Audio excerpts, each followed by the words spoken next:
Hello नमस्कार, कसे आहात तुम्ही? मस्त आहात ना? तर मस्तच राहा। सर्वप्रथम तुम्हा सर्वांना श्री स्वामी समर्थ। आजचा दिवस तुम्हा सर्वांना खूप छान, आनंदाचा आणि आरोग्यदायी जावो। तर मंडळी, आज आहे गुरुवार म्हणजे आपल्या स्वामींचा वार। तर मंडळी, व्हिडिओच्या थंबनेल वरून तुम्हाला तर समजलेच असेल, तर आज मी तुमच्यासोबत शेअर करत आहे देवांची पायरीनुसार मांडणी कशी करायची। तर चला व्हिडिओला सुरुवात करूया। तर मंडळी, आज आहे गुरुवार। तर गुरुवार असल्यामुळे मला पूर्ण देवघर एकदम स्वच्छ असं करायचं होतं। तर बघा, अगोदर मी देवघरातले सर्व देव एका परातीमध्ये काढून घेत आहे। तर मंडळी, आपलं देवघर कसं असावं किंवा मंदिर कसं असावं हे पण सांगते। तर मंदिर आपलं लाकडी असावं। मंदिरात कमीत कमी 3 पायऱ्या असाव्या आणि जास्तीत जास्त 5। आपल्या देवघराला कळस नसावा। कळस हा मोठ्या मंदिरालाच असतो। आणि आपलं हे देवघर जास्त उंच पण नसावं आणि जास्त खाली भूमीलाही नसावं। पूजनाचं मंदिर हे तुमचं छोटं का असाना, पण वरती टांगलेलं नसावं। जमिनीवर त्याचे पाय टेकलेले असावेत।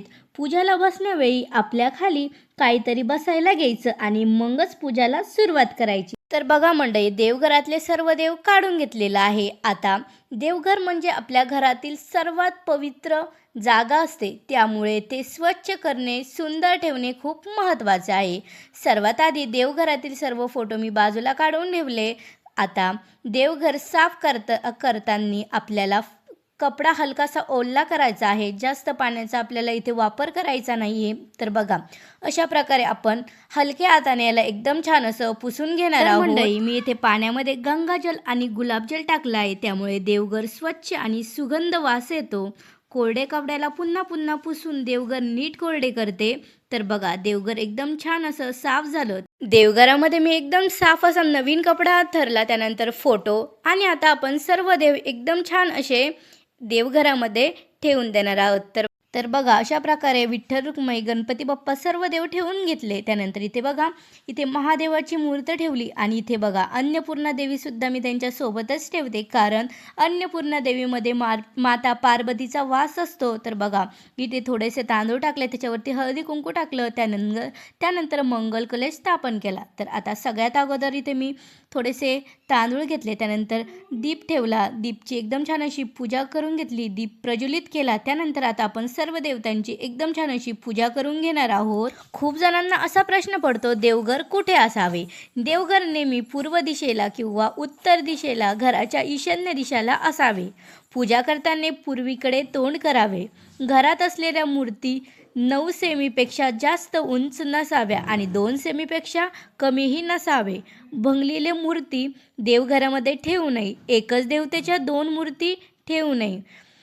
बेडरूम किंवा बाथरूमच्या भिंतीला जोडलेलं भिंतीला देवघर कदापि नसावे। तर बघा, एकदम छान अशी मी पूजन करून घेतले। आता इथे बघा, इथे स्वामी महाराजांचा सुद्धा एकदम छान असा पाठ मांडून घेतला। त्यानंतर स्वामी महाराजांची मूर्ती स्थापन केली। त्यानंतर इथे थोडेसे तांदूळ टाकले, त्यानंतर दीप प्रज्वलित केला, दीप देवताचे एकदम छान असं पूजन करून घेतलं। तर बघा, इथे धूपसुद्धा लावून घेतला। तर बघा, अशा प्रकारे मी एकदम छान असे प्रत्येक गुरुवाराला स्वामी महाराजांची अशीच पूजा करते। आता आपण स्वामी महाराजांना फूलसुद्धा अर्पण करू।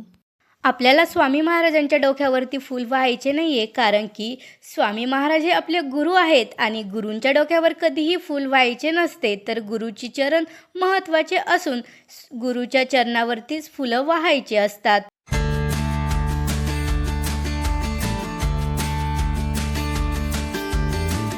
तर बघा मंडळी, अशा प्रकारे आपण देवांची एकदम छान अशी पायरीनुसार मांडणी केलेली आहे। सोबतच स्वामी महाराजांची सुद्धा एकदम छान अशी पूजन वगैरे करून घेतलेली आहे। तर मंडळी, तुम्हाला जर माझा आजचा व्हिडिओ आवडला असेल तर व्हिडिओच्या खाली लाईक बटनवर क्लिक करा आणि सोबतच आपल्या चॅनलला सबस्क्राईबसुद्धा करा। Thanks for watching my video.